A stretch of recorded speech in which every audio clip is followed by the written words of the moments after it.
Une maison autonome en électricité est une construction totalement indépendante, c'est-à-dire qui n'est pas reliée au réseau électrique.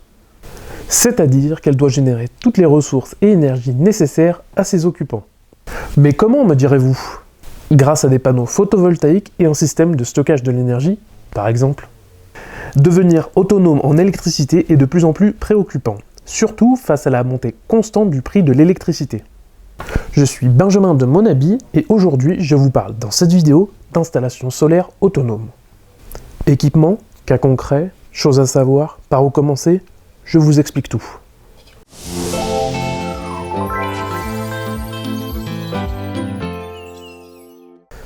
Une installation photovoltaïque autonome fonctionne comme une installation photovoltaïque traditionnelle, mais avec une capacité accrue d'auto-alimentation.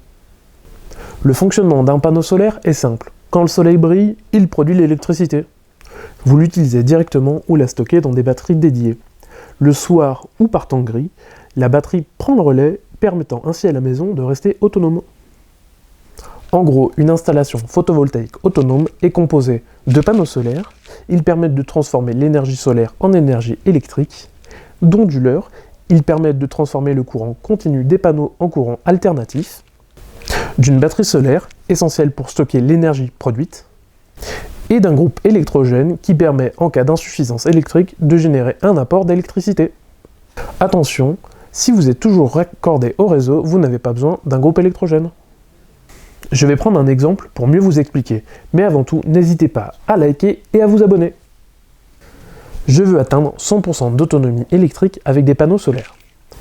Je dois donc viser une puissance suffisante qui permet de couvrir la consommation lorsqu'il y a peu de production solaire, par exemple en hiver. Mais cela risque d'engendrer une surproduction l'été. Il est donc primordial de faire une étude de la consommation, car chaque foyer est différent.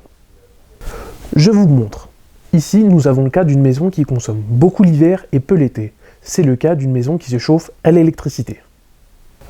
On a aussi le cas de la maison qui a une consommation équivalente en été et en hiver, avec par exemple une piscine et une climatisation, ainsi qu'un chauffage électrique. Et dernier cas, la maison consomme plus l'été que l'hiver. La maison n'est pas chauffée à l'électricité, mais a par exemple une piscine.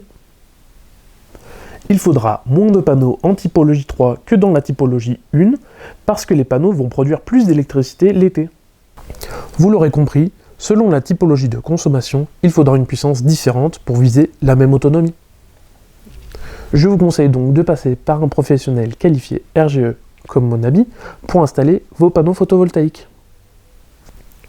Le bureau d'études de Monabi définit la bonne puissance en fonction de vos besoins et de vos objectifs d'autonomie, et cela en fonction de votre typologie de consommation. Atteindre une autonomie totale implique des moyens conséquents, une adaptation de sa méthode de consommation et des équipements adaptés.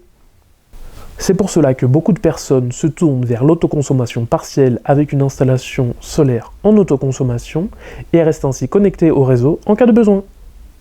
Cela permet tout de même de réduire l'impact des hausses du prix de l'électricité, on vous en parle dans cette vidéo. Vous vous demandez sûrement par où commencer pour viser l'autonomie énergétique.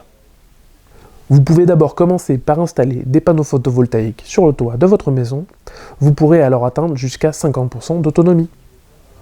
Ensuite, focalisez-vous sur le système de chauffage de votre maison. Progressivement, analysez votre consommation d'énergie et votre production, ajustez vos équipements et constatez une amélioration de l'autonomie. Le sujet de l'autonomie est un sujet vaste et complexe, mais vous avez maintenant les bases pour faire un choix éclairé. N'hésitez pas à poser vos questions en commentaire et sur ce, bye!